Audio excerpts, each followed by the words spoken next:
Kia ora, KiwiSavers. Welcome to episode 34 of Bridge Talks Business with Milford. We've had some big changes to KiwiSaver in the government's budget. The numerical increase from 3 to gradually 4% of income for workers and the boss doesn't seem like a big step, but by the time you get to retirement, it will be. We spoke to Murray Harris before the budget about what he wanted to see change, so we're getting him back today to explain what has changed and how he rates it. First, here's your top 5 business bits. Number 1, a fresh blast of tariff drama with Trump threatening the EU with a 50% rate amid delays for a deal. Von der Leyen got on the blower, secured a stay of proceedings until July the 9th. Number 2, the Republican-led House managed to pass the big, beautiful reconciliation bill, which front-loaded stimulus and basically pays for it in outer years. It's a slap in the face. It claims that this administration would cut the fiscal deficit. Number 3, long-term bond yields shot up across the developed markets last week as fiscal concerns remain front and centre. Trump's debt-hungry bill was one catalyst, but also a buyer's strike evident across many regions, including Japan and the UK. Number 4, here in New Zealand, our government seemingly bucked the trend of fiscal recklessness, delivering a budget focused on returning to surplus by 2029. The investment boost policy will benefit companies who spend a lot on capital expenditure. And number 5, across the Tasman, the RBA delivering a very dovish 25 basis point interest rate cut last week. The discussion was mostly around cutting by either 25 or 50 in that meeting. This surprised the market as domestic data there has been pretty resilient. All right, it is time, KiwiSavers, for our chat of the week. And of course, we're talking about KiwiSaver. It was the big announcement in the budget by far. It affects most of us. We've got 3.5 million members of KiwiSaver in New Zealand. Just a reminder that this segment is informational only and should not be considered financial advice. Today, returning to the hot seat is Murray Harris. He's head of KiwiSaver and retail at Milford. Murray, welcome back. Thanks for having me back. Good to see you. Now, last time we spoke, you rated KiwiSaver, I think it was about a 7 out of 10. After the budget, we've had some changes. Has it increased since then? A small increase, maybe 7.5, maybe close to 8. I mean, there's pros and cons of these changes, right? So a small improvement. Okay. So you're not giving much away. What are the changes? Let's run through them. We've got a means testing of the government contribution, but we've also got that number being halved as well? Yep. So the amount that you'll get from the government's been halved from 50 cents for every dollar you put in to 25 cents for each dollar you put in. As long as you've put in 1,042, now you get $260 rather than 521. That's from 1 July this year. And if you've earned over 180,000 between 1 July and 30 June next year, unfortunately, there's no more government contribution. But just to be clear, these changes around the government contribution are from 1 July this year. So for this KiwiSaver year up to 30 June, you get the full 521, provided you've put in your 1,042. So this is your last chance. Don't miss out. Make sure you've put in 1,042.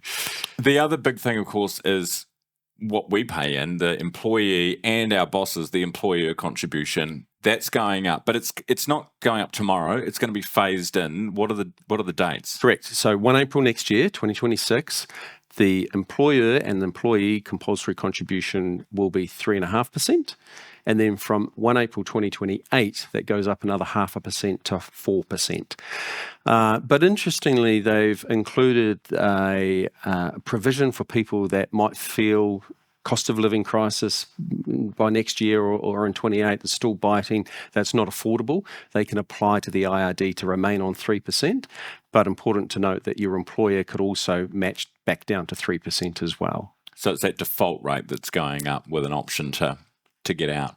Yes. Is this, how do you see this? Tinkering around the edges? Your score didn't jump up to 10 out of 10. Tinkering around the edges, or is this meaningful?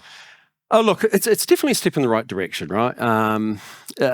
Tinkering, it's interesting that national governments seem to like to tinker with KiwiSaver, right? They removed the $1,000 kickstart in 2015. Right.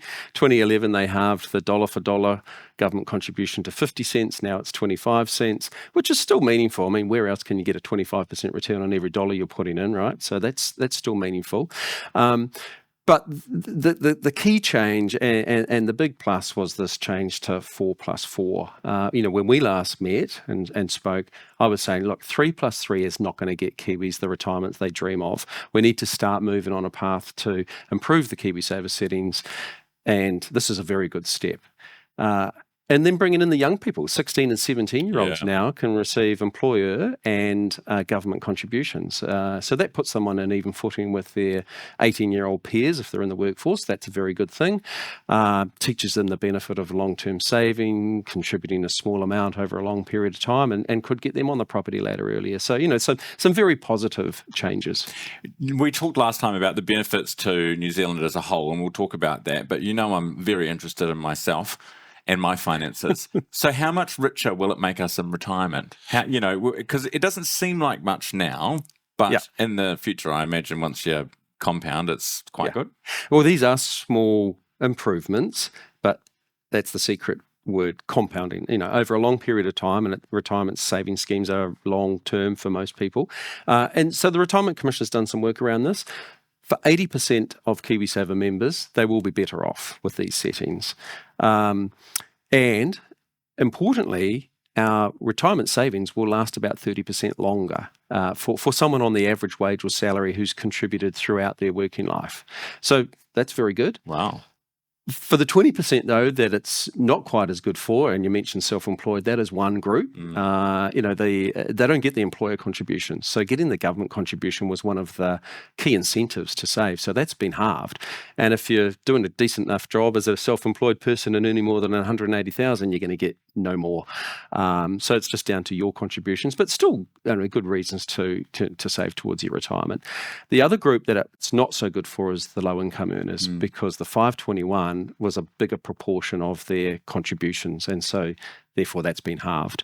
And then, of course, if you're already ahead of the curve and doing 4% or more, then there's no real net benefit for you in these changes and settings. You've already been doing more than the minimum, and in fact, you'll be $260 worse off. But in the overall scheme of things, still very good reasons to continue to save towards KiwiSaver. For those lower income households for whom the cost of living right now is a concern, how much do you get back? Because it's like an extra $15 a week that you'll be putting in.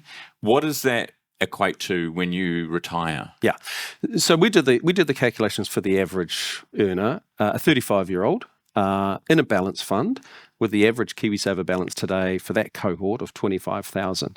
These changes mean they'll have $50,000 more in round figures at age 65. So that's, as you say, it's $15 a week more in contributions, 4% versus 3%, but $50,000 more to spend between 65 and age 90. That's about $40 a week. So it's nearly 3 times the return on what you've put in that you get out at the end. So again, still very, very worthwhile.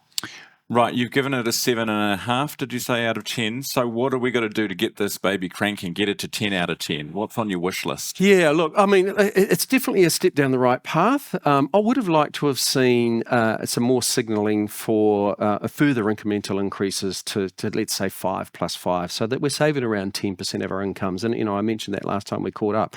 We are well behind the OECD in our savings rate. We've got one of the lowest in the OECD. And when we look at the most successful retirement savings systems in the world, Australia is often called out as being one of the best. From 1 July, they're going to 12%. They've got there incrementally over the last several years from sort of 9.5. They're at 11.5 now, going to 12. The Netherlands, 17.9. Singapore, the employee contributes 20%, the employer 17%, 37%. Wow. I'm not suggesting we need to go there. It's a very unique system. You spoke the horses. But, if we were continue on a path to saving 10% of our income, so a 5+5 incrementally would have been good to see. We would have liked to have seen total remuneration abolished. It's not in the spirit of KiwiSaver. This is where the employer contribution is included in your salary rather than on top. That's not fair. It's not in the spirit of KiwiSaver. And then, perhaps some tax incentives. I know this wasn't the budget for that, but perhaps in the future, if we could continue to improve KiwiSaver, maybe maybe some removal of the employer superannuation contribution tax. That's a drag on returns for the employer's contribution, and maybe some incentives for those that want to save over and above the minimum, some tax incentives like we see in Australia to do that. That politically, I guess, for the government, as you said, it was a tight budget, but politically, you don't want to do too much too soon. But maybe this is a sign, baby steps onto the right direction. Yeah, definitely the move in the right direction, and hopefully we continue to evolve from here. How big does Kiwi, because we're just over $100 billion for KiwiSaver. Yep, the Aussies have got like $4 trillion, I think you told me last time. Correct. What scale do we need to get to before it's a meaningful NZ Inc. story where it's investing in infrastructure, it's investing in private markets and all that sort of stuff? Yeah. Look, again, the more we can grow the savings pool, the more options we've got for investing in New Zealand companies and in infrastructure. So KiwiSaver contributions last financial year were about 11 billion. The budget papers were forecasting that by KiwiSaver year 28-29, contributions will be 14 billion. So it's a significant increase. It's an improvement, but we're still a very small pool. But the more we can grow the pool, the more options we have to invest.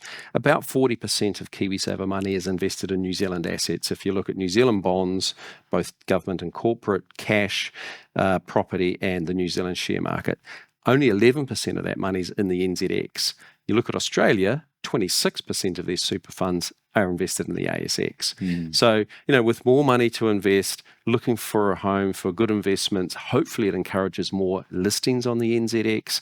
And then down the track, yes, infrastructure. That would be great to see KiwiSaver money invested in funding, like we do see in Australia. Billions and billions of dollars of super funds has gone into toll roads, motorways, bridges, tunnels, and that all helps to keep those economies, or that economy, moving at pace and growing. And the quid pro quo of that, or the balancing of that, is that it's good for the economy, it's good for NZ Inc. or Aussie Inc. in that case, but we'd like to see it for NZ Inc. And it would be great for KiwiSaver investors.